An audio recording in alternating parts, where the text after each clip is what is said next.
It was a holy night. And it's one of those things that we can never fully wrap our mind around. The mystery, the grandiosity, the beauty of it all.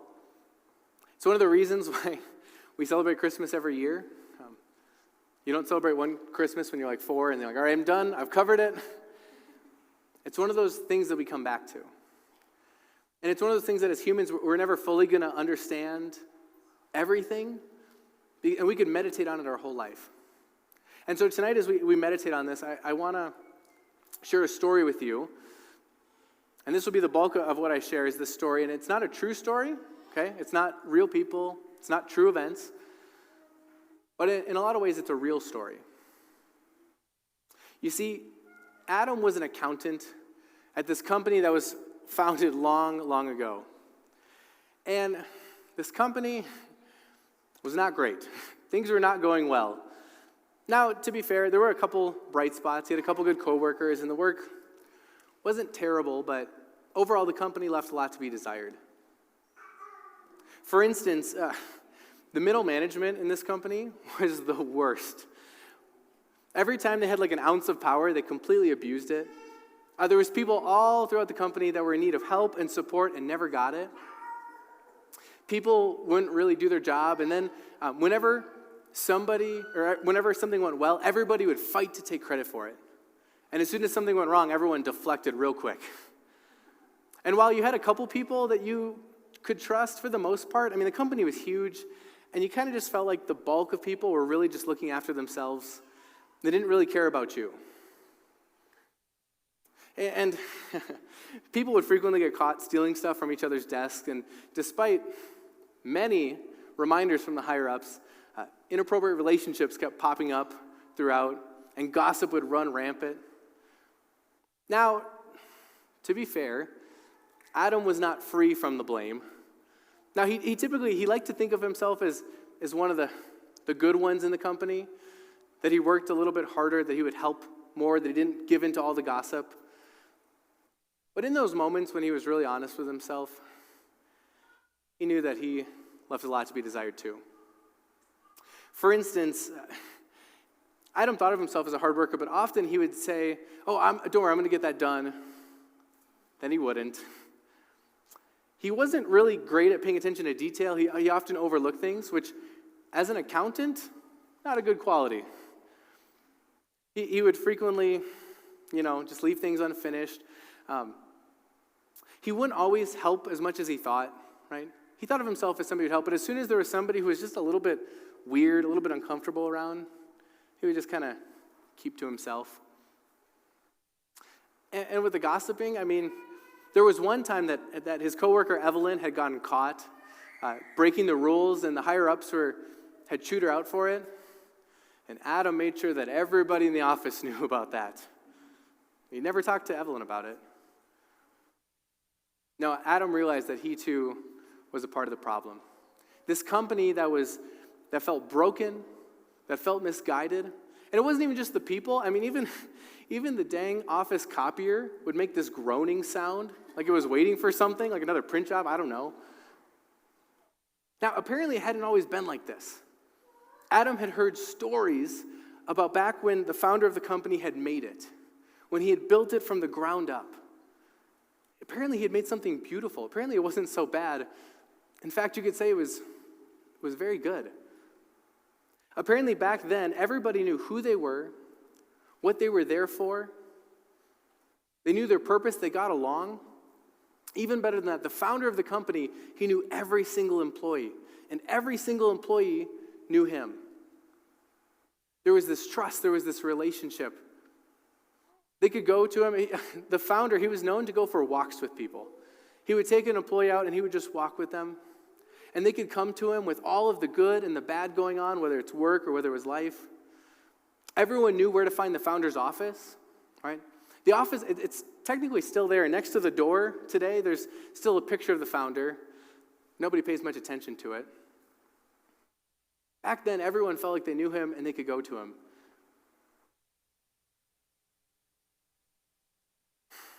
Back then. And back then, the founder had set up these principles. He'd instilled these values for people to work by, and they were great. They taught people how to do their job, how to interact with one another, and apparently people did it, and things were awesome. Nowadays, you'll see those principles. They'll pop up from time to time. You'll see them on a wall or in a meeting, but nobody really pays attention. Those principles that the founder instilled, they're either disregarded or they're used to make people feel better about themselves. Look how good I'm doing at living these out. Back then, things sounded really good. But to Adam, those were only just stories. And as Adam heard all the stories about how great things were, he couldn't help but realize how far this company seemed to have fallen. And now, well, Adam's just at work. Christmas is coming, and he's just hoping, he's just wishing that things could just get a little bit better, a little bit brighter. And that's when a new guy showed up. There was this new employee who started working there, and Adam saw him before he ever talked to him. Adam distinctly remembers seeing him as he went around doing his job and interacting with people because he just had an aura that was different. As he would do stuff, he just had an intention, an attentiveness, a care that seemed different. Adam would watch him talk to people, and he had these eyes that were just so compassionate. He would listen and he would respond to people, but he also never seemed too tossed to or fro by how they would react. He just had this presence to him. Adam remembers the first time they met. This new employee walked up to him and said, "Hi, my name's Josh. Nice to meet you." And immediately, Adam was drawn to Josh. There was something about him that was different. People would come to him with questions, Adam included, and he had all of this wisdom. And it was crazy. He had only been there for a short period of time, and yet he knew all of the policies in the company. He knew all of the principles. He knew all the people. And the answers and the responses he gives, sometimes they were comforting, sometimes they were challenging. But Josh would reference those founding principles, and it felt like Josh was drawing this wisdom from something much deeper, something much more meaningful. And the presence that Josh had just a profound effect on everyone around him. The misfits at the company, the ones that nobody really wanted to interact with, they were drawn to Josh like a magnet. There was something about Josh that gave them this hope that they couldn't seem to find anywhere else. And Josh's generosity, oh my gosh. Adam remembers this one time when Josh brought in food for the whole office, the huge office. He brought in these sweet buns. And Adam can still remember the picture of him just pulling out bun after bun, handing out. This is a huge company. Josh must have fed thousands that day. Man, that's stuck in Adam's brain. Adam would talk to Josh, and he would come to him with questions. And as Adam talked to Josh, he felt something changing inside of him. Something about Josh's wisdom, his person, his attitude seemed to change who Adam was. He could almost feel like the old Adam was going away and a new one was in its place. Now, that's not to say that everyone at the office loved Josh. Middle management hated the guy, hated his guts. You see, they hated that Josh spoke with so much authority. Right? They were the ones in charge. Who is this guy to talk like he knows what's up? Also, because of Josh's knowledge and his wisdom, when people had questions at work, they stopped going to middle management, they started going to Josh. That irked them a lot. And Josh was very vocal. He was willing to publicly call out the middle management and say, "Hey, you are not following the principles that this company was founded on." And said, "You've built all these other rules that you're chasing after and living by." And so middle management, they wanted to tear Josh down any chance they could. They would try and publicly humiliate him any chance they could. They would ask all these tough questions and try and trap him. Josh never fell for it. And they were constantly on the lookout for an opportunity, a way to get Josh fired, a way to get him out of there and out of their lives. One day, an opportunity would arise. You see, Adam was at his desk. He was just doing a little bit of work, when all of a sudden, somebody from middle management said, "Hey, we're having a company-wide meeting. This is an emergency. Come now." All right, so everybody slowly makes their way over, and Adam kind of just slides on. They gather up for this impromptu meeting, not sure what this is about. And a representative from middle management got up and told everyone, someone in this company has made a costly mistake. During our most recent audit, it was found that there was an accounting error on the Laban account, and it's going to cost our company over $2 million. At that moment, Adam's face went pale, and a chill ran down his spine, because that account was Adam's account. At first, he thought there's no possible way. I mean, truth be told, he never was one for details. He didn't think it mattered $2 million. Gosh, and he knows maybe he made a mistake, but there's no way that he could do something that costly. I mean, he's always been a pretty good employee, mostly. He starts panicking, and he thinks, there's no way they'd expect me to pay that back, right? Could they sue me? I would never be able to pay that off. There's no way I have a job after all of this. In the midst of this panic, Adam looks up and he's looking at the whole room, and everyone's just in a frenzy, right? This is a big commotion. This is big news. It's jarring. Everyone's whispering and looking around and chatting. And all of a sudden, as Adam is scanning this room of kind of craziness, he sees one person staring right at him.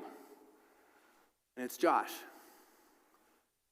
And he makes eye contact with Josh. Could he know? Adam wonders. There's no way that he'd possibly know. But Josh's eyes said something different. It was like he knew everything. Then Adam starts to wonder, he wouldn't tell somebody, would he? And he's staring at Josh when Josh turns and slowly starts walking up to that representative from middle management. Adam begins to panic, and he's like, he couldn't rat me out. Adam thinks about cutting Josh off, pulling him aside, and just trying to explain it all, right? And maybe that'll go away. But instead, Adam's just frozen in fear, and he just watches. He watches as Josh goes up to the representative, says something to him. The representative motions Josh to come into an office with him, and they both walk into the office and close the door. What in the world could they be talking about, wonders Adam? Shortly after the door closed, everyone made their way back to work. Middle management told them, hey, everyone, okay, nothing to see here. Go about your lives. Adam, of course, can't just stand there, make himself look pretty obvious and guilty. So he goes back to his desk, and he pretends to do work for a little bit, but obviously his mind's completely distracted. He keeps finding excuses to get up and kind of do a lap to see if he can check on that door, to see if there's any update, any news. Time felt like it stretched on forever that day, and it felt like Adam was just hanging there all afternoon. Eventually, as he's doing a little round, he sees the door open, and out walks Josh. Adam sprints up to him as calmly and normally as he possibly can muster, and without thinking just blurts out to Josh, hey, what happened in there? What did you guys talk about? Adam's eyes gave away the fear and the sorrow he was feeling. And Josh looked at Adam with this sad kind of smile, put his hand on his shoulder, and just said, Adam, all is forgiven. Adam didn't really question how Josh could know anything, but just felt a wave of relief as he said, oh, thank God. Josh let out a little chuckle and said, yes, thank God indeed. He looked up. At this moment, Adam realized, finally, that while he was feeling overjoyed, Josh wasn't displaying the same peppiness. And so Adam said, Josh, they didn't punish you for that, did they? Someone had to pay Adam. Adam said, no, there's no way. That's not fair. I'll go in there. I'll explain it all. We'll make it all right. And Josh said, Adam, it's okay. Josh took a deep sigh and said, it's all done. And Josh turned and he walked out the exit. Adam was left standing there dumbfounded. He just stared at the exit where Josh had left, trying to wrap his brain around it all, trying to figure out what in the world he should do, what this meant. Eventually, he turned from looking to the exit and he looked back at the office which Josh had emerged, and he just kind of stared blankly at the door. His eyes kind of glossed over. And after a little bit, he noticed something, that this door was the founder's old office. He probably walked past this door a million times and never thought anything of it. And there, next to that door, is the picture of the founder.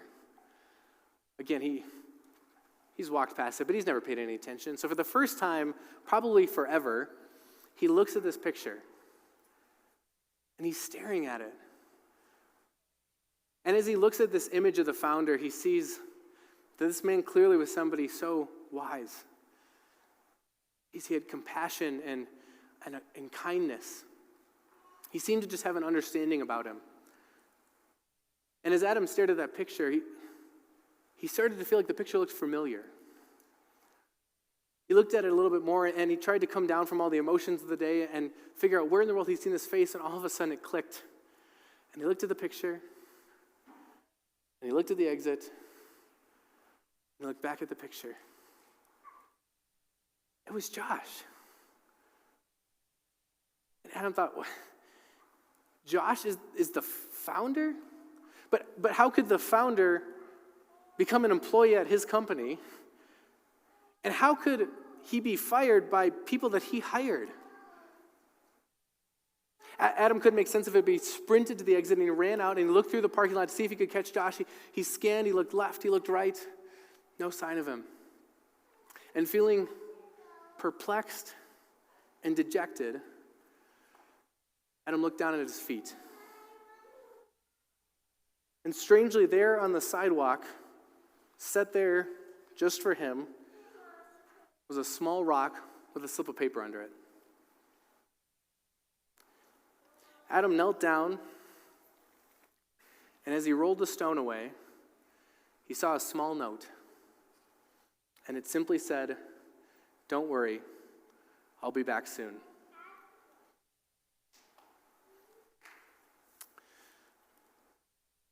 Brothers and sisters,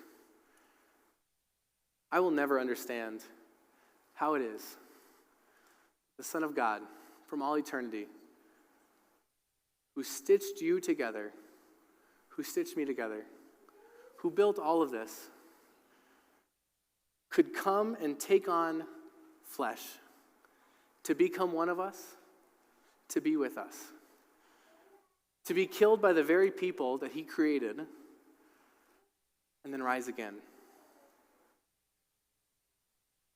The story of Christmas is a story of a God who is not willing to watch this world burn, but decided that the best way to save it was to come into it, and ultimately allow the destruction not to be put upon everything else, but upon himself. And it's the hope of Christmas that we have a God that continues to come. He came on that first Christmas morning, and he promises when we gather to hear his name, to hear his word, he's there. He's here. Christmas was not a one-time event, it's a daily reality. And the promise is that he's coming again to finish his work once and for all. And so this Christmas, let us be grateful that God did not just step back, leave us to our devices, but came to save us.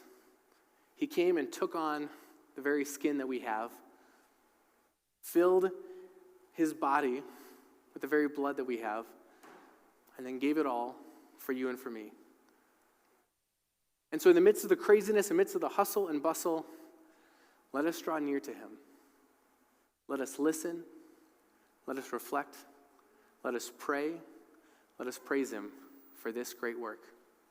In Jesus' name.